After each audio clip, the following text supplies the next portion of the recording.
semuanya, selamat wayahkio ya dimanapun kalian berada. Kembali lagi bersama Mamang dan di video kali ini kita bakal lanjutin manhwa Tarian Pedang Kematian. Kita masuk di part 31. Di awal video ini, beberapa hari kemudian, setelah Jin Sohan membawa sang Berserk Demon yang kini bernama Ilsaeng ke daerah Paksi Unorthodox Chang'an. Hari itu, di penginapan yang Gusa jalankan, terlihat Ilsaeng yang tengah duduk berdiam diri dikala Gusa tengah sibuk persiapan penginapannya.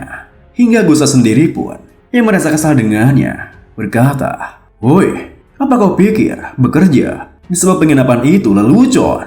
Meskipun Ilsaeng mendengarnya, dirinya hanya berdiam diri, tak menjawab sepatah kata pun. Hingga Gusa semakin kesal dengannya. "Kenapa kau tidak menjawab? Apa kau bisu?"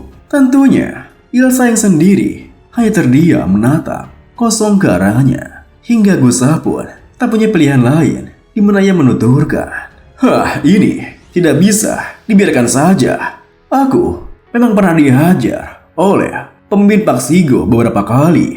Di saat Gusa menggulung lengan bajunya yang memperlihatkan sebuah tato di lengan kirinya yang bertuliskan langit bumi, Ilsaeng pun yang melihatnya langsung berkata, "Langit dan bumi?" Mendengar perkataannya, Gusa pun langsung membalasnya, "Oh, bertingkah pura-pura seperti orang bisu, padahal bicara juga akhirnya. Kau ini cari mati ya? Terus kenapa kalau langit dan bumi?" Dengan dinginnya, Ilsaeng menimpali, "Jadi maksudmu, kau ini lebih tinggi dari segalanya?"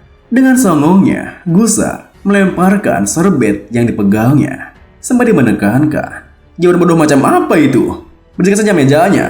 Bahkan jika di demosi pun, hierarki itu masih ada. Dengan santainya, Ilsaeng menatap Gusa, berkata, "Apa kau di demosi?" Saking kesalnya dengan tingkah Ilsaeng, Gusa pun kini berusaha mengancamnya dengan kedua tangannya yang akan mencolok mata ke arah Ilsaeng. "Apa? Beraninya kau bicara santai kepada aku?"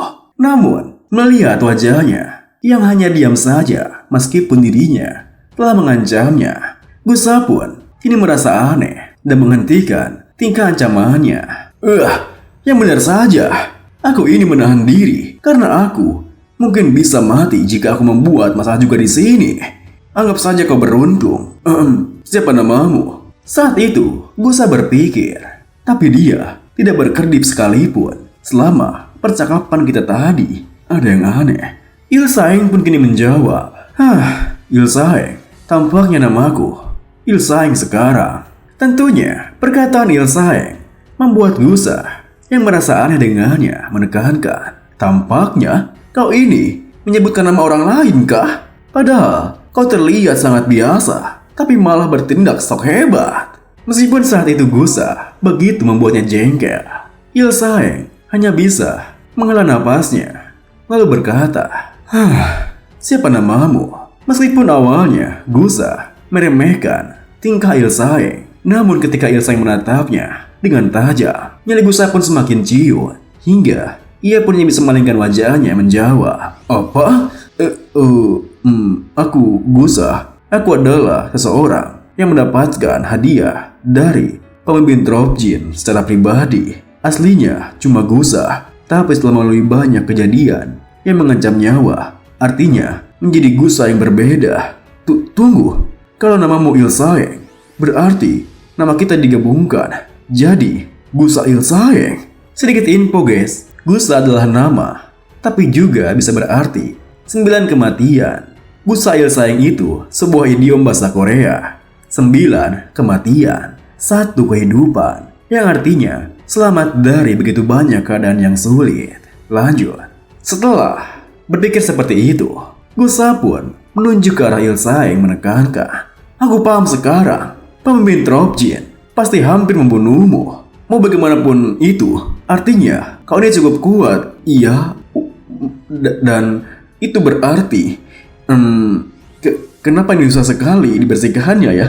Tentunya, di saat Gusa menyadari jika orang di depannya bukanlah orang biasa, seketika itu juga Gusa merasa malu sekaligus takut, hingga ia pun langsung merubah sikap kearoganannya. Melihat tingkahnya, Ilsaeng pun yang menatapnya berpikir, dia suka sekali berbicara. Dia adalah seorang yang seharusnya sudah mati berkali-kali karena mulutnya yang berisik itu. Tapi dia sudah berusaha sangat baik kalau bisa bertahan sampai sejauh ini. Tunggu, Gusa Ilsaeng, Jin Sohan, bajingan itu. Apa dia sengaja melibatkan aku dengan dirinya? Tenanglah. Apa gunanya kesal sekarang? Setelah berpikir seperti itu, Ilsaeng pun bertanya, "Woi, apa kau punya beberapa miras? Aku butuh minum." Tentunya, Gusa sendiri yang merasa jika itu adalah berlebihan, langsung ingin menghardiknya. Namun tatapan mata Ilsaeng kepadanya kembali membuatnya ketakutan. Yang benar saja, cuma karena aku baik padamu, bukan berarti pertanyaanmu itu konyol sekali.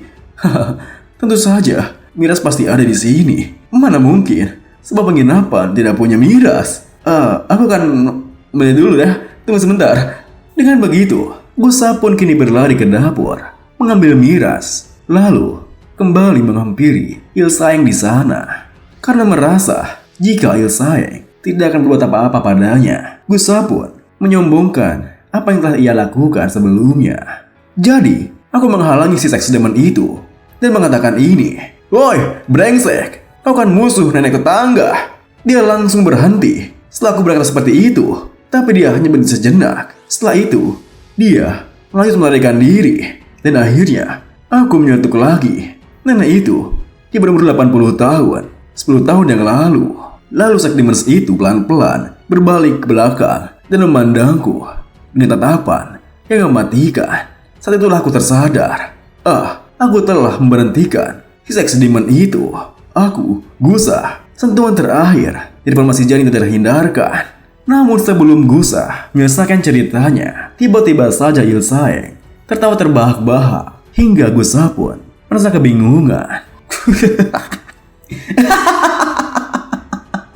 Di tengah kebingungannya, Gusa tersenyum puas menuturkan, "Sepertinya bahkan bagimu, bagian yang nenek berumur 80 tahun itu lucu ya." Di saat itulah, orang-orang biasanya selalu tertawa terbahak-bahak. Namun tawa Ilsaeng semakin menjadi-jadi. Bahkan ia sampai terguling jatuh dari kursinya, hingga membuat Gusa malah merasa ketakutan.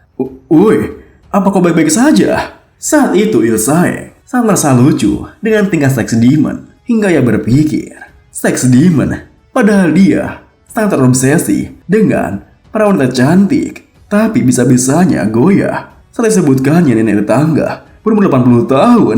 Sungguh akhirnya yang menyedihkan.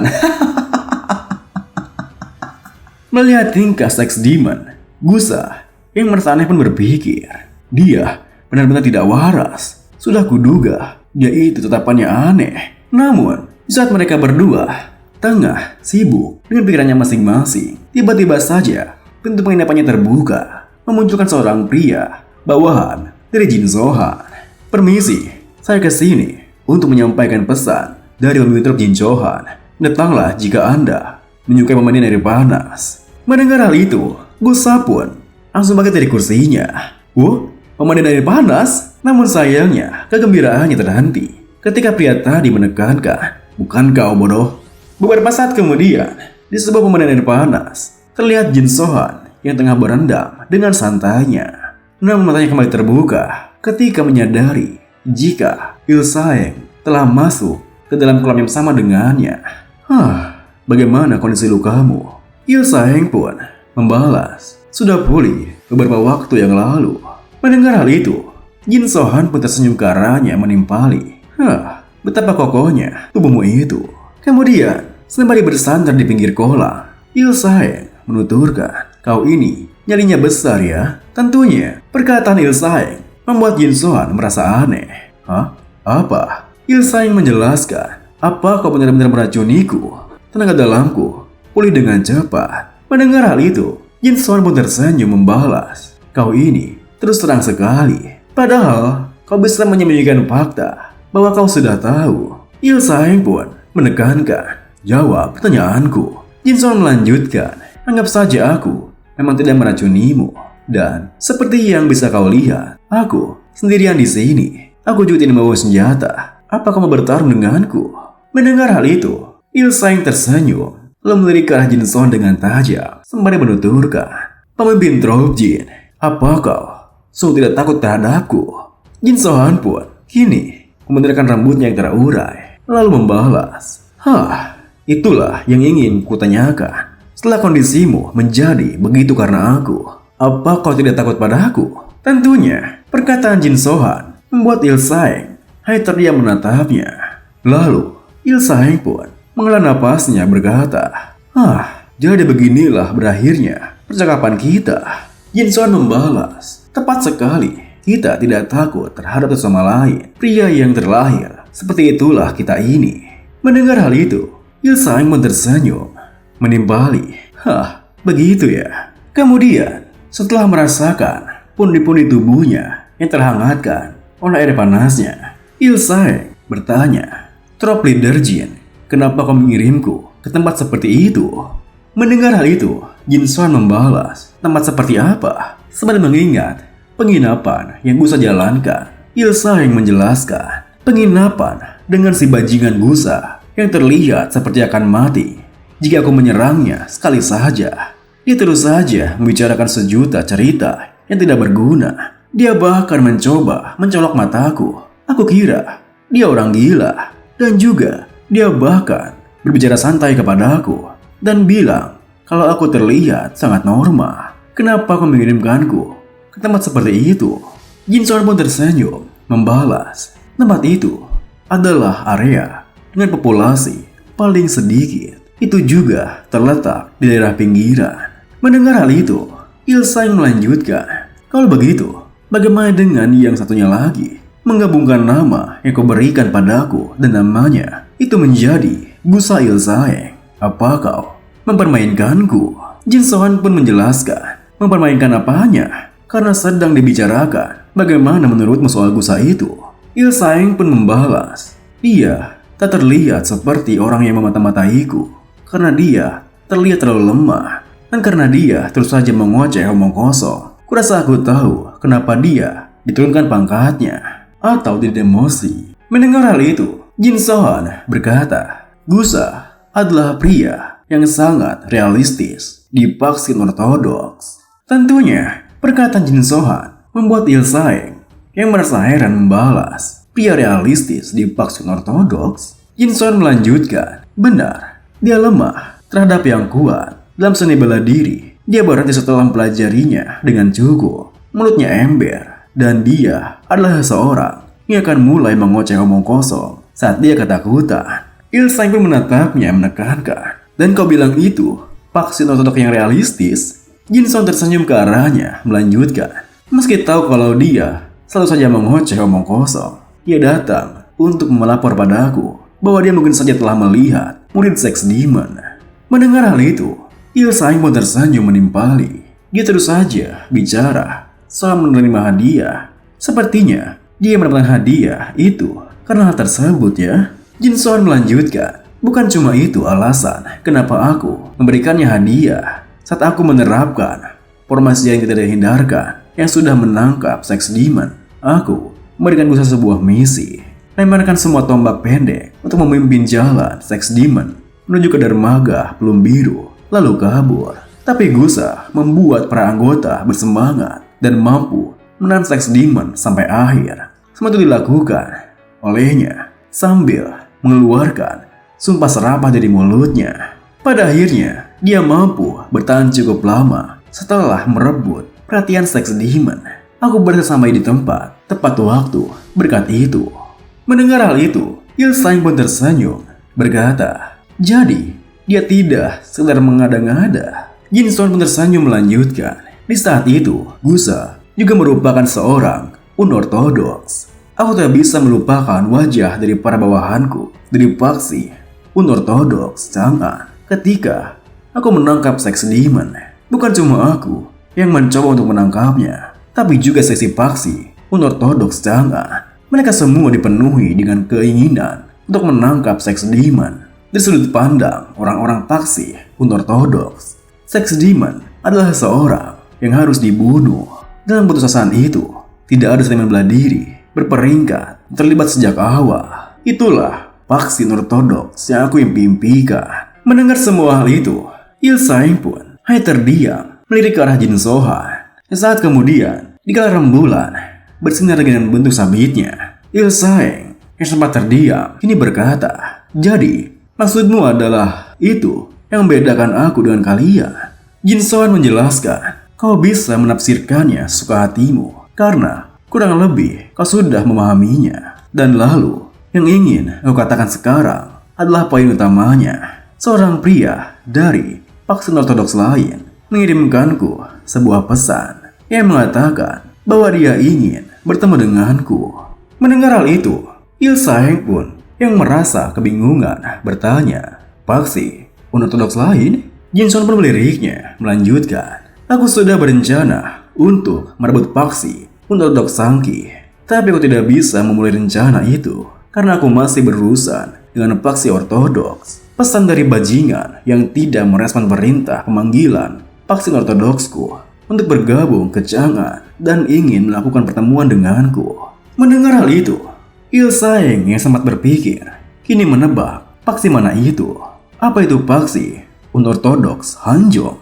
Jin Sohan melanjutkan, "Benar, kemungkinan maksudnya adalah mari cari tahu faksi ortodoks terbaik di Sangki saat ini. Pertemuan itu cuma namanya saja. Sudah jelas apa yang akan anggota faksi ortodoks lakukan, bukan? Di atas itu, mereka meminta untuk membatasi jumlah orang yang akan datang ke pertemuan menjadi 10. Tentunya, perkataan Jin Sohan membuat Ilsaeng langsung bisa menebaknya. 10 orang? Tidak aneh kalau sampai seisi faksi ortodoks Hanzhong muncul di lokasi pertemuan itu. Sesuai perkataanmu, sudah jelas apa yang akan para sampah faksi ortodoks itu lakukan. Jebakan, racun, senjata tersembunyi. Mereka pasti sudah merencanakan berbagai macam hal di tempat itu yang mereka panggil sebagai lokasi pertemuan. Tetapi, bukankah mereka tetap menyedihkan? Apa mereka benar-benar berpikir kalau kau tak akan menyadarinya? Jin Sohan membalas, "Tidak, mereka pasti berpikir kalau aku pastilah sudah sadar." Tentunya, perkataan Jin Sohan membuat Ilsaeng terkejut. Apa? Jin Sohan pun menimpali. Mereka seharusnya sudah tahu kalau aku akan pergi meski sadar kalau itu adalah jebakan. Mendengar hal itu, Ilsaeng pun tersenyum berkata, "Oh, menarik." Namun, tiba-tiba saja Ilsaeng dikejutkan ketika melihat reaksi Jin Sohan yang berkata, "Yang sebenarnya menarik adalah tak ada 10 orang yang akan muncul sesuai permintaan mereka." Dengan wajah terkejutnya, Ilsaeng berkata, "Apa kau?" Namun, sebelum Ilsaeng menyelesaikan kalimatnya, Jin Sohan meliriknya, lalu menyelanya, "Ayo pergi berdua saja ke tempat pertemuan dengan faksi ortodoks Hanzhong." Seketika itu juga, Ilsaeng yang terkejut terdiam berpikir, apa yang barusan dibilang oleh bajingan gila ini? Lalu, Ilsaeng pun menuturkan, "Begini, pemimpin Tropjin, daripada pergi denganku, bukankah pergi sendiri akan lebih aman bagimu? Bahkan, aku biasa saja membuka identitasku dan memerintahkan mereka untuk membunuhmu." Mendengar hal itu, Jin Sohan pun menyipitkan matanya, melirik ke arah Ilsaeng di sampingnya. Lalu di saat Ilsaeng juga meliriknya, Jin Sohan menekankan, "Kalau begitu, kita akan tetap pergi berdua." Tentunya, perkataan Jin Sohan yang begitu keras kepala membuat Ilsaeng jengkel kepadanya hingga ia berpikir, dasar bajingan arogan. Meski begitu, Ilsaeng langsung menenangkan dirinya dengan menghela napasnya berkata, "Kau mau apa dengan faksi ortodoks Hanzhong itu setelah pertemuan?" Melihat sikapnya, Jin Sohan pun membalas, "Kalau mereka sampah, mereka semua akan mati di tanganku. Tapi kalau mereka punya sisi yang layak bagi anggota faksi ortodoks, akan kujadikan mereka sebagai bawahanku." Mendengar hal itu, Ilsaeng menimpali, "Bawahanmu?